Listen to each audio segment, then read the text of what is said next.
The Lantern-Keeper of Wren Hollow, a short story. Chapter 3. The Stranger at the Gate. The latch lifted with a soft click, and the cottage door opened just wide enough to let the lantern light spill across the threshold. Anna stood frozen, every sound in the room holding its breath. Fire, crackle, kettle hum. Even the river's voice outside seemed to pause. The figure at the door hesitated before stepping forward. He was tall, with a weathered coat that looked like it had been mended a dozen times, and a wool hat pulled low.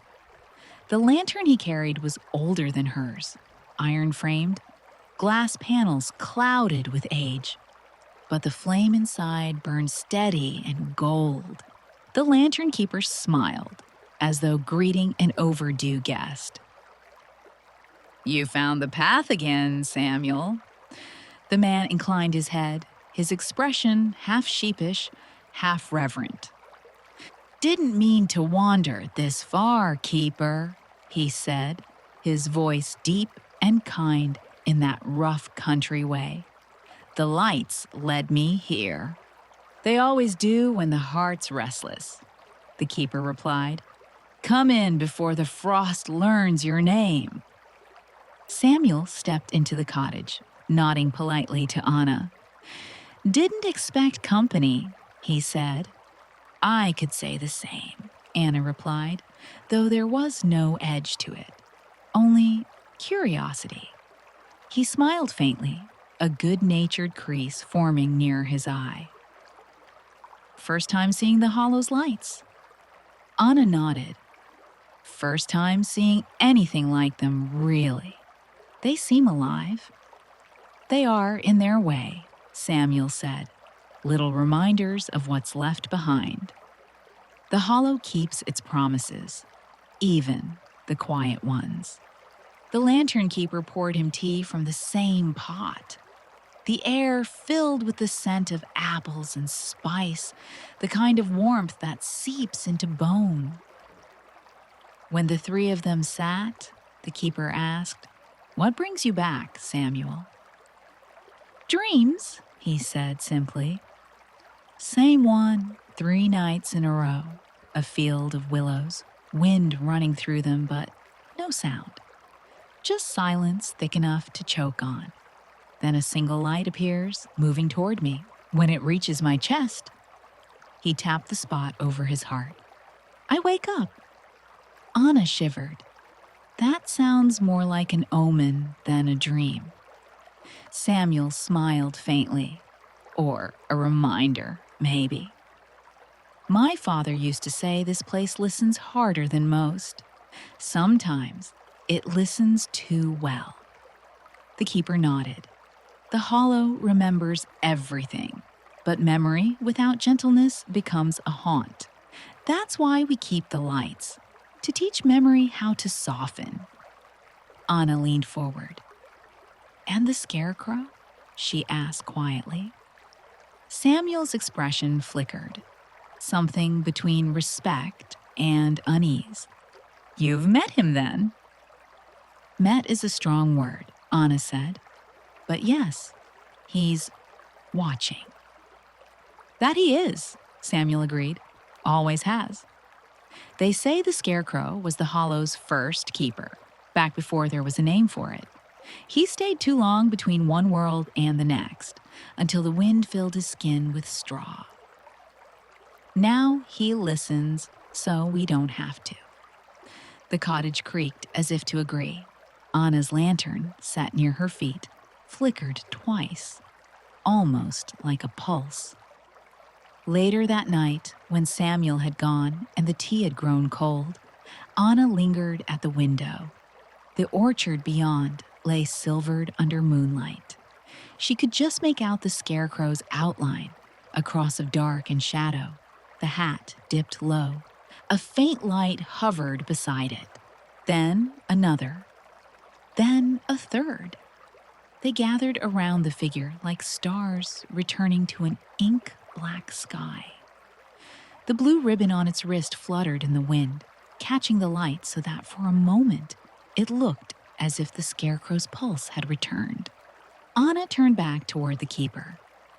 "You knew Samuel would come, didn't you?" The keeper's smile was small, patient. "The hollow told me. It always does when one of its own forgets the way." "And me? You're not here by accident either," they said. "The hollow only opens for those carrying something it can hold." Anna swallowed. "And what exactly is it holding for me?" The keeper tilted their head toward the orchard. "That depends what you left at the river." Before Anna could ask, the wind rose, sharp, sudden, carrying with it the distant sound of something moving through the trees. Not the slow sigh of branches, not the call of an owl, but something rhythmic, deliberate. Footsteps. "Someone else?" she whispered. The keeper listened. "No," they said softly. "Something remembering." The lanterns in the orchard brightened all at once. Every apple tree bloomed with sudden light, soft and trembling, like the sky had fallen to earth. The scarecrow's hat lifted slightly, as if by unseen fingers, and then settled back. A whisper threaded through the night, thin but clear enough to reach the cottage. "Keep the path lit." Then, silence. The next morning, the town of Wren Hollow woke to a sky like brushed pewter. At Mina's hearth, customers whispered of strange lights seen dancing through the orchard. Some said it was foxfire, others lost souls. Mina herself smiled when Anna entered. "You saw them, didn't you?" she asked, sliding a mug of cider across the counter. Anna nodded. "All of them at once, like the stars came down to dance." "That means the hollow's restless," Mina said. "Something stirring under the frost. The Lantern-Keeper will know." Anna hesitated. "And the scarecrow?" Mina's hands paused over the bread dough. "Keep its ribbon tied. That's all we ask." By evening, the orchard called again. Anna followed the pale stone path, her lantern swinging low, its light brushing over the frost. The air smelled sharper now, like cold iron and old apples. She passed the scarecrow and noticed something new. A small object at its feet, half buried in the leaves. She crouched and brushed away the frost. It was a button, smooth, worn, carved from bone, with a faint engraving of a star.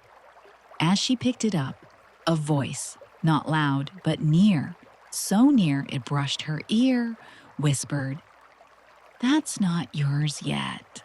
Anna spun around, heart in her throat. No one. Only rows of trees and the faint shimmer of a lantern far off toward the keeper's cottage. She turned back to the scarecrow. Its hat had shifted again, the brim tilted forward as though to look directly at her hand. The blue ribbon at its wrist quivered.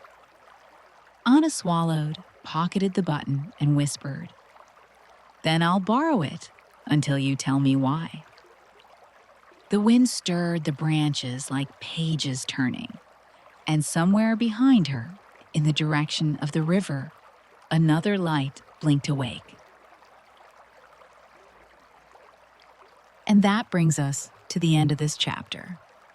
If you enjoyed the story, don't forget to like and subscribe, and tune in next week for the continuation of the tale. See you next time.